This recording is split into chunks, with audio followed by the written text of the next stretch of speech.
देखिए, आपने देखा होगा कश्मीर में कैंसर के क्राइसिस बढ़ रहे हैं, not only Kashmir, through out the India. आखिर ऐसा क्यों? चाहे आप बच्चों को देख लो, बड़ों को देख लो, बूढ़ों को देख लो, हर कोई इस वक्त, चाहे मेल हो चाहे फीमेल हो, हर कोई इस वक्त कैंसर में मुब्तला है। आखिर ऐसा क्यों?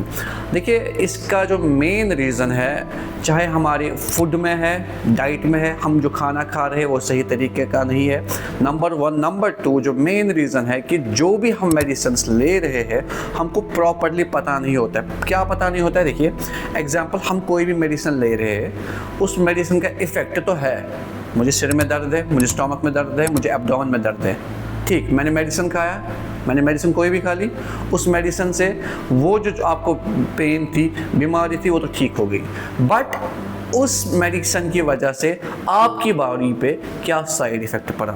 सिमिलरली बात करेंगे आज और एक ड्रग के बारे में। आज हम बात करेंगे, ऐसी एक ड्रग है जिसका नाम है रेंटिडीन। जेनरिक नेम है रेंटिडीन, ब्रांड नेम अगर आप दुकान के पास जाओगे वहाँ पर आपको मिलेगा रेंटेक के नाम से। दो नाम होते हैं, जेनरिक नेम और ब्रांड नेम। जेनरिक नेम होता है केमिकल नेम, जो केमिकल नेम पूरी दुनिया में एक दवा का नाम यहाँ पर रेंटिडीन है, दिल्ली में भी वही होगा और अमेरिका में भी वही होगा, दैट्स कॉल्ड जेनरिक नेम। और ब्रांड नेम वैरी करता है, जो भी मैन्युफैक्चरर कोई भी दवा बनाता है ब्रांड नेम अपना देता है। Similarly the case is with ranitidine. जब भी किसी पेशेंट में स्टोमक में एसिडिटी ज़्यादा होती है, हम रेंटिडीन खाते हैं, रेंटैक खाते हैं। रेंटैक जब हम खाते हैं, जब हम पानी के साथ उसको लेते हैं, चाहे सुबह लो शाम को लो, कभी भी जब आपको एसिडिटी फील हो आप लेते हो, वो स्टोमक में जाता है, स्टोमक में डिफ्यूज़ होकर स्टोमक की सेल्स, पैराइटल सेल्स पे एक्ट करता है, क्योंकि parietal cells are responsible to release gastric acid.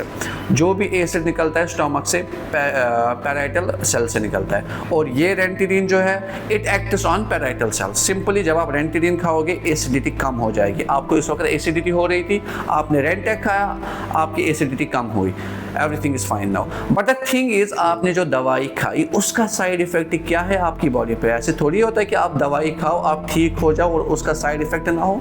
जब आप रेंटिडीन खाते हो, रेंटिडीन एक केमिकल रिलीज़ करता है, सब में नहीं करता, कभी भी किसी में रिलीज़ कर सकता, कभी भी कहीं पर भी किसी में भी वो केमिकल रिलीज़ कर सकता है, that's called NMDA, N nitroso dimethyl amine, और ये होता है कार्सिनोजेनिक केमिकल। कार्सिनोजेनिक बोले तो ये वो दवाई है जिससे कैंसर होने का खतरा है।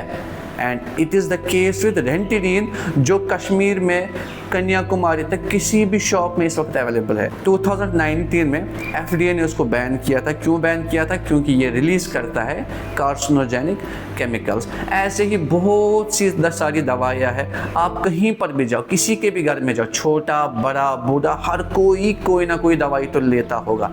इसीलिए हमारे इस वक्त माशरे में, सोसाइटी में कैंसर आम होता जा रहा है, क्योंकि हमको पता ही नहीं होता है कि कौन सी दवाई कब खानी हो और क्या उसके साइड इफ़ेक्ट्स होते हैं। रिसेंटली आपको खुद भी पता होगा कि जब भी सिर में दर्द, मामूली सा दर्द होता है, आप टॉलरेट के बजाय दवाई खाते हो और लास्टली इवेंचुअली उस पेशेंट में कैंसर होने का खतरा होता है। और यही केमिकल्स बहुत सारे दवाइयों से रिलीज़ होते हैं। अगर अभी भी आप किसी भी शॉप पे जाओ, आपको रेंटिडीन आराम से मिलेगा, आपको फ़र्क भी हो जाएगा, मगर आपको ये नहीं पता है कि वो धीरे धीरे आपको कैंसर की तरफ ले जा रहा है। इसीलिए कैंसर की इस वक्त जो राइज अप हो रहा है कश्मीर में, दिल्ली में या कन्याकुमारी, कहीं पर भी हो रहा है, it's because of these drugs. हमको पता ही नहीं होता है, जो हम दवाई खा रहे हैं उससे तो ठीक हो रहे हैं हम, but at the same time आपकी बॉडी पे क्या हार्मफुल इफेक्ट्स हो रहे हैं। तो ऐसी वीडियो देखने के लिए एक तो पहले आप हमारे पेज को फॉलो करें और चैनल को भी सब्सक्राइब करें और दूसरों तक भी शेयर करें, ताकि उनको भी पता चले